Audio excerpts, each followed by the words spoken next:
Hey, what's up, Black Knight Nation? This is your Ball State reaction slash recap. Army's 28-16 loss to the Cardinals. It's the first defeat of the season for the Black Knights. Steve Anderson's here. Our co-host is here. Going to talk what happened in this game to start and how Army made a little bit of a run there to try to make it even and came up short. This podcast is brought to you by Higher Echelon. Higher Echelon is a company that it sponsors this podcast. It's owned by Joe Ross, former Army fullback, former Army coach, and former Army officer. We appreciate Joe Ross sponsoring this podcast. Steve, how you doing, man? I'm doing well, Sal. Just rough Saturday. Looked.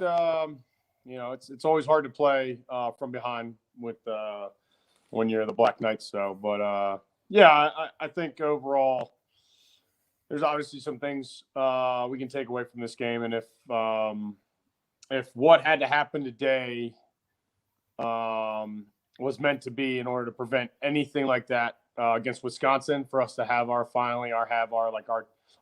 5 win that we're looking for, even though Wisconsin's having a bad year. I'm glad it's against Ball State versus Wisconsin. Yeah, I mean, it didn't start off well. I mean, first play of the game, 99-yard kickoff return. And Steve, this is not the first time we've seen a kickoff return for a touchdown against Army, against UConn. UConn returned two. One was called back due to a penalty. So this wasn't the first time.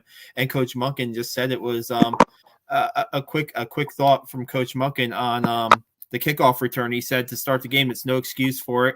It's just a poor job of us putting guys in position. We had a guy who was free hitter that nobody blocked him, and he just ran by the ball. I know he was trying to make a play. He just didn't make a play, and that was the story of the whole game. They just didn't make plays in this game. So, I mean, you don't get off to a good start there. Then the offense gets punts right away, and then first play, hey, Ball State sees a little blood, right? And they go to the air and get a long 45-yard touchdown pass. It's 14-0 before you can blink, basically. Yeah, we were we were transcribing we have Army football Slack chat, and some of the guys were turned on the game at, whatever time, 15, 20 minutes into the game, and they saw it was 14-0. They were like, whoa, what just happened? Why are we down 14-0 in the, first 3-4 minutes of the game? And the guys, we transcribed it for them over the chat, and they were just like, what the hell is going on? So, I know they went up 21-0 quickly. We had a good answer, and then we answered right before half, right? That's what we wanted to do. We wanted to stick it to them before half, and then we got the ball back, right? So, for as bad as we played that first half, which I know we were texting a little bit throughout the first half, just looked it literally looked like a hangover almost like what we try to do to teams where we try to punch them in the mouth, right off the get-go, right? We score the first drive, 12-play drive, 10-play drive, touchdown, breaks their will. They're like, shit, how are we going to do this for 60 minutes, right? The defense starts to think about all the things all the sports they wish they would have played rather than playing triple option Army.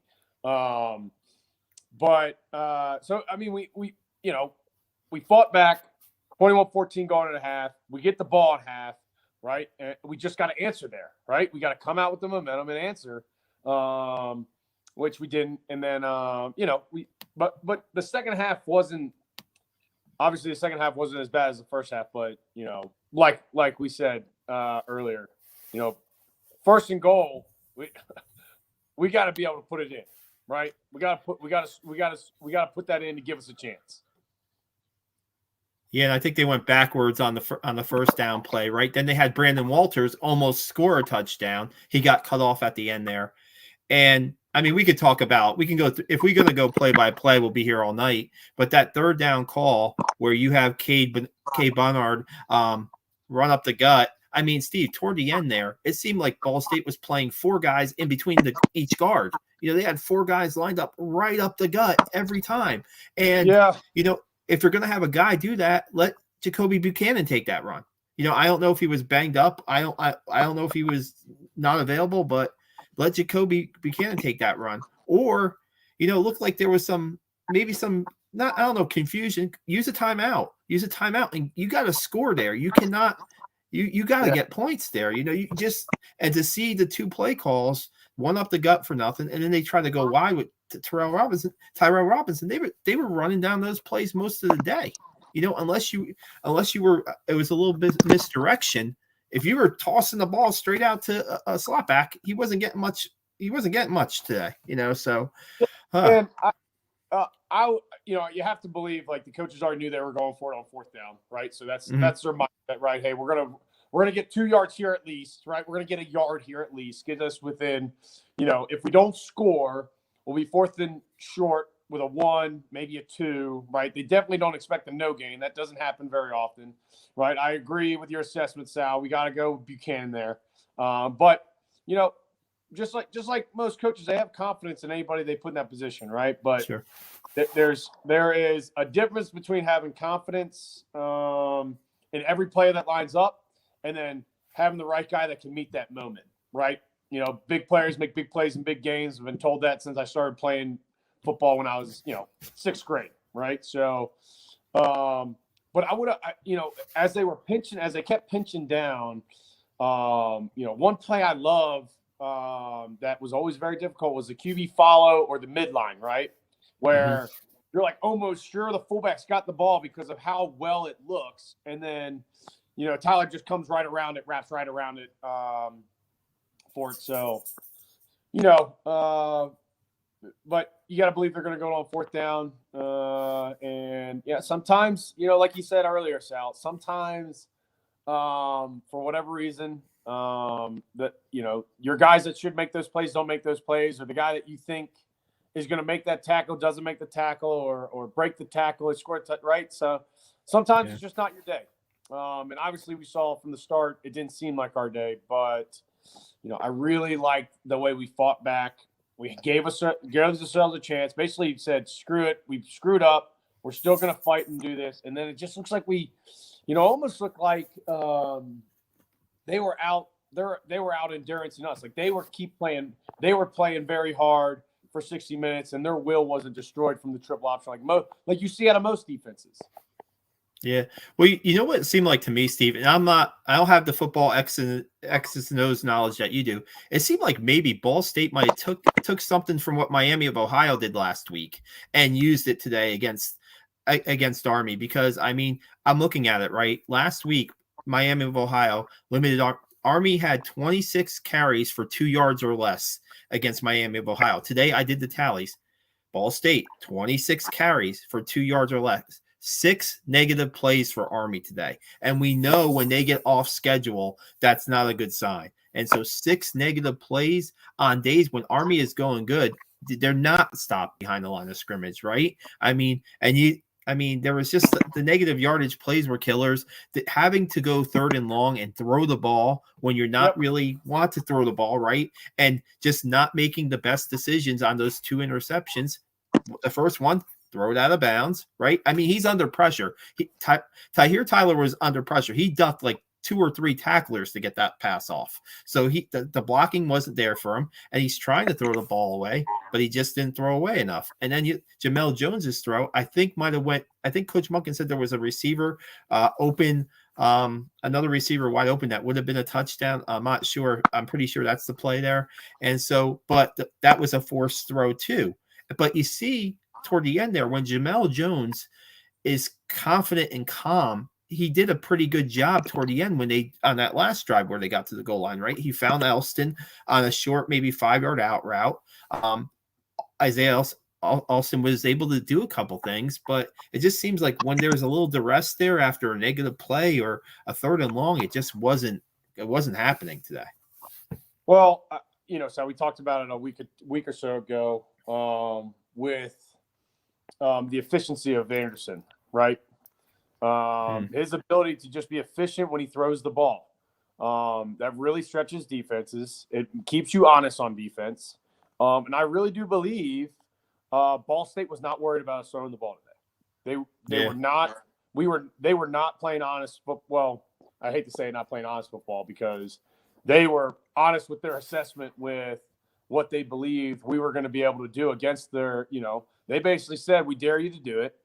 We did have some success, but with Anderson, he was so efficient when he was early, right? Like we threw the ball early at least once or twice to stretch the defense, which kept them honest, which allowed us to not have to throw the ball so much later because we had the opening, we had the QB follows, we had the edge with our pitch, and I thought the quarterbacks played. I thought Tyler played well, but there was definitely some rust, especially in those beginning series. And I just think we lost a little momentum with one, playing behind, and two, not having the guy that's basically got us 4-0, right? Yeah, a couple quick things on that. Tyler took a couple big shots today, and I think eventually he had to go to the sidelines, but he was playing through some pain in the game, no doubt. I mean, he took a couple really good hits, and that shows the kid's toughness, no doubt. Two, I think what we saw today from Army's quarterbacks makes you just realize the steps that Christian Anderson has taken this year to get to the next level, right? I mean, he's just different. He's just a step above what the next guy's down right now. And when you, like you say, when you lose the thought of a pass, how many times did Army miss a wide open receiver today, right? Chris Cameron, they had the tight end up the seam. They had Brandon Walters on a wheel route that, I mean, the ball went, he tried, he gave it an effort. The ball hit his hands. He didn't catch the ball. I mean, man, there were opportunities out there. And like maybe Coach Monken's right. They just didn't make the plays. I mean, Steve, the defense, right? In the after halftime, 5 straight forced. The first one they forced a Ball State on downs, 4 straight punts. The opportunities were there. Army had like 5 or 6 drives where they could have tied this game up, and they just couldn't get a first down. They just couldn't, I think they had a couple 3-and-outs too. And there's only so much you can rely on your punter to switch the field, right? I mean, Zach Harding had a couple punts down inside the 20 today, but I mean, Zach Harding can't be your number one weapon. No, we've I don't remember, I don't know how true this stat still holds today, but I think we had a punt inside the 5, right? We had one punt that went like on the 2, right? Yeah. And it's like a 95% like thing, stat that if you hold them there and you make them punt within their 10, you're like a 95% chance of getting points, which is a touchdown or 3, right? And we let them escape a little bit out of there. Like that's when we got to keep the pressure on, stuff like that. But defense came out, fired me up second half. Like they were like, okay, enough's enough. Hey, we'll take the first half. All right. The first half was on us. Right. But now we need you to pick us up. Right. Yeah. We used to, Coach Kawika used to always say, because there was a lot of days where our defense played well, but we were playing 90 snaps a game, right?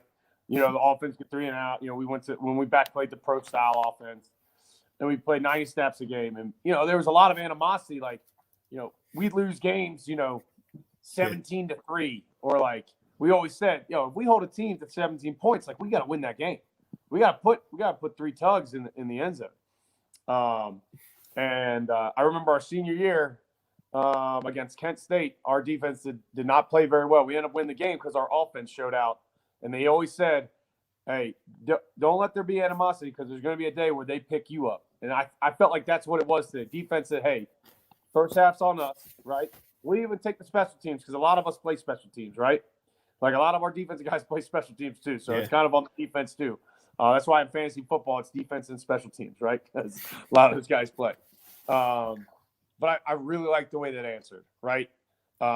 They just came out, gave the offense opportunities, and, held them 7 points in the second half. So really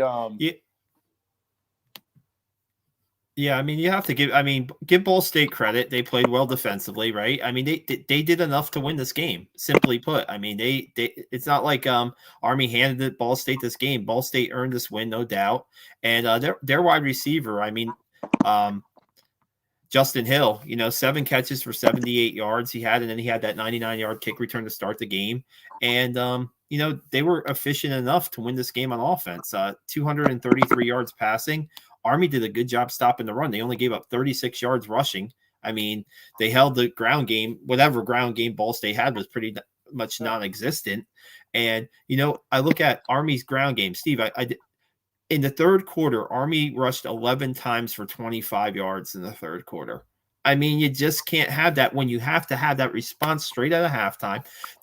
We were talking about that punt that backed up, that Zach Harding backed them up. Well, Ball State punts. Army 3 and out, 3 yards on 3 plays. I mean, just I think that honestly that this game was partially won in the trenches. They say it a lot, but this game was won in the trenches.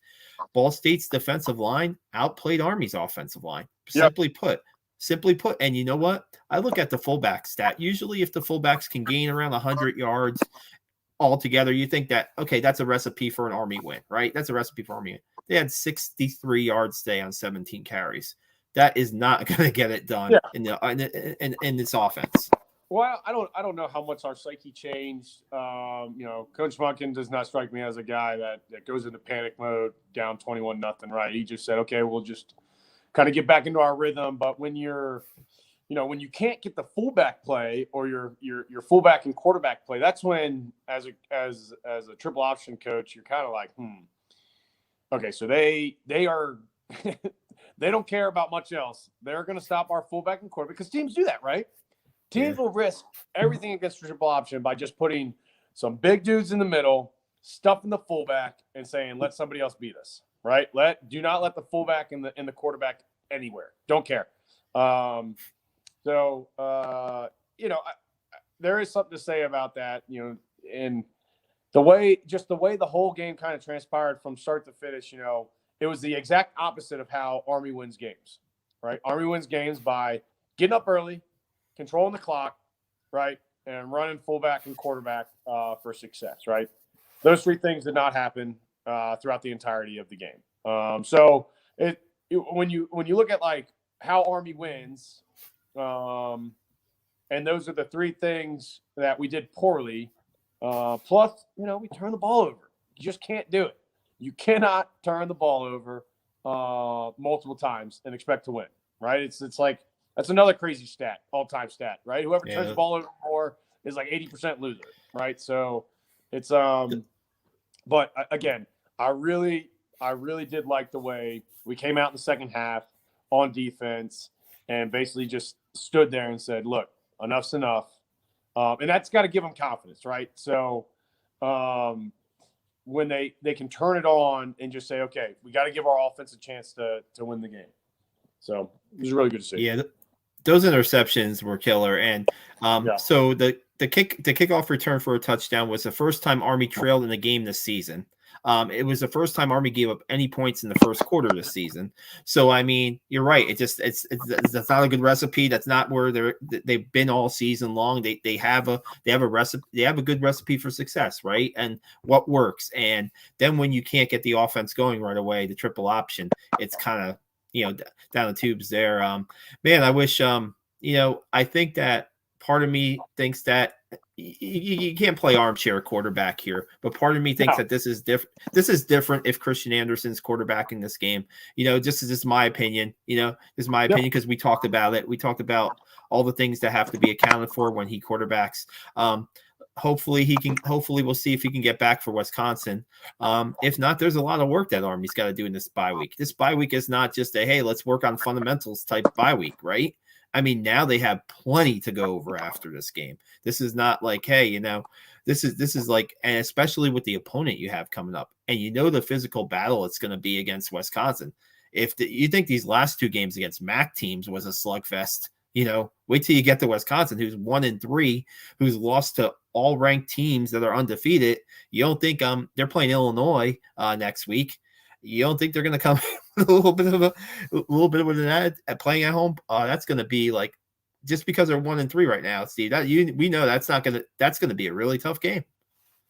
Yeah, no, I mean, what is Wisconsin known for, right? Winning the trenches, ball control. I mean, there might only be like 7 possessions in the entire game, Sal. Both these teams play. So, part of our strategy is to prevent their offenses from getting more opportunities to score. right? That's part of Wisconsin's style too. So, yeah, it'll be nice to hopefully get some guys healthy, and then just kind of Wisconsin's going to come. Wisconsin does not want to lose to Army, right? Like I don't care if they're 0-9, right? That no Power 5 team, regardless of where they're at on the schedule, what kind of year they have, wants to lose Army. We saw that with Tennessee. Tennessee doesn't even want to play Army now next year. So they're trying to build up their program. They got to increase their recruiting, and they know what an Army win will do to the SEC East. I'm just speculating here, but I'm sure nobody wanted an SEC team to play Army, and with the way Tennessee is right now. All my buddies, I was in Fort Campbell for 3.5 years, so I got a lot of buddies that are UT fans, and I was talking mad crap. So yeah, anyway, that's still. And back to looking to Wisconsin, ball control and the battle of the trenches, and minimizing turnovers. That's what that game's gonna be. And I'm sure they're just gonna throw a couple of fly routes, just like Ball State did after they got up on us. Like, oh, let's just see what happens here. Best case scenario, we get a pass interference, or best case, we get a touchdown. Worst case, we get an incomplete pass, right? Yeah. So. Yeah, I think that, this game, Steve, I predicted 35-10 Army today. 35-10 Army was my prediction. This was a game that maybe I was taking a little bit for granted. Ball State was 1-3. They've only scored 13 points in their 3 losses. The most they've scored was 13 points in their 3 losses. I think they beat Western Illinois for their 1 win. I'm like, this is a game. Army's going to have their way running the football. I wrote that on the Black Knight Nation, and boy, was I 100% wrong today. I mean, I just think it was a battle won in the trenches, and I didn't see this coming. And you think that, okay, Army got back. Tyson Riley was in uniform today, right? He was the starting fullback in game 1. Yep. He carried the ball 1 time. Mason Kolenchek was back starting on the offensive line for his first game this season. Julian McDuffie returned to the secondary. So Army did get guys back today, but it didn't really make that much of a difference today. It was just like Ball State was a better team. Yeah, I do think some of that's rust, though. Especially because it's your first game back. You probably went 90% during practice, right? 80% during practice throughout the week to make you sure you felt good for the game. Getting guys back healthy always is good. But I think when too many guys come healthy and it's in key positions, it can almost do, a little, it can do a little harm, especially when you're playing from behind and in a game that,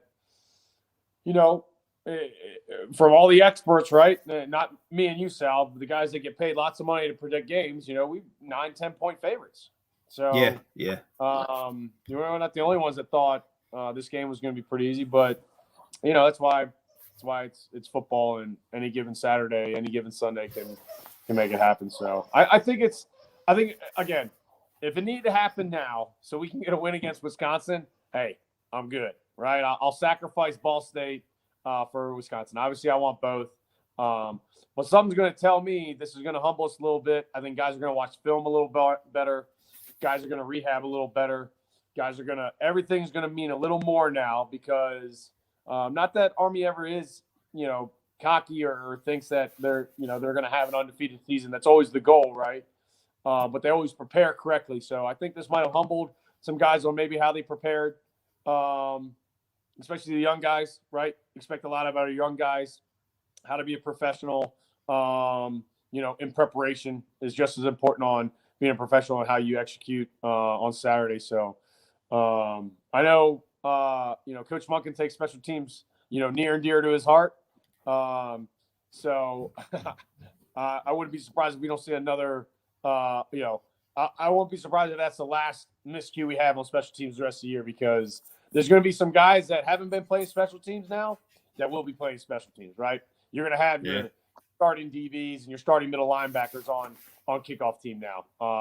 And they can take a spell the first 2 plays of defense. I know that was when I played, hey, you don't come off the special teams. You sit a couple plays on defense, and ain't nobody wants to sit out on defense. So it was good. again, really happy the way we played in the second half. In my opinion, we had a chance there. We just, like Coach Monken said, sometimes you guys just don't make the plays, and you live to play next week, and you get back to the film room.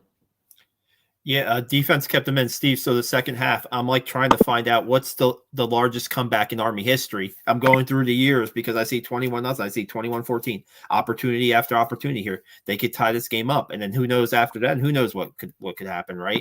And I never found the stat. I just kind of stopped after the offense started to sputter. I'm like, I just started stopping. Real quick, I just wanted to get to some comments from Coach Monken on Tahir Tyler. Tahir got banged up. When asked about his how he is, he just said, "I'm sure his spirit is broken a little bit, but he'll be fine." He basically said, when asked how disappointing he was of this game, "I can't describe the disappointment. There's no words to describe it." He took the blame for not having the team prepared, the execution, that too. He talked about the shots that they had, but they just didn't hit the right receivers or didn't make the right plays. And basically, he was like we talked about. He just said too many negative yardage plays, and that's something that can happen. So now we're not going to have a game to talk about until Wisconsin 2 weeks from now. That's a prime time game, Steve. 8:00 prime time. That means I'll probably be going live around midnight with a little live reaction. I mean, I don't know. I'll understand it. I'll understand if you take that one off. So. Based off how that game goes, I might not be able to even be on camera. Might have to call in a reliever for that one if I'm out and about enjoying the big dub. Oh God. Okay. So you're thinking, okay, because today I asked a couple people on this, and I need to sleep on this one. I need to wait. I need to give it a day to react. But here at Black Knight Nation, we try to react to these games as soon as we can. So so it's a final score 28-16. Ball State wins Army's first loss of the season. Maybe a lesson learned, like Steve was saying. Maybe it's something that you get that off your back, and you have 2 weeks now to prepare for Wisconsin. It's almost like for the important games, Army has the 2 weeks to prepare for, like the Air Force game, right? The 2 weeks to prepare for the Navy game, and like we talked about, no matter what Wisconsin team this is, this game is important to Army to keep building. Yep.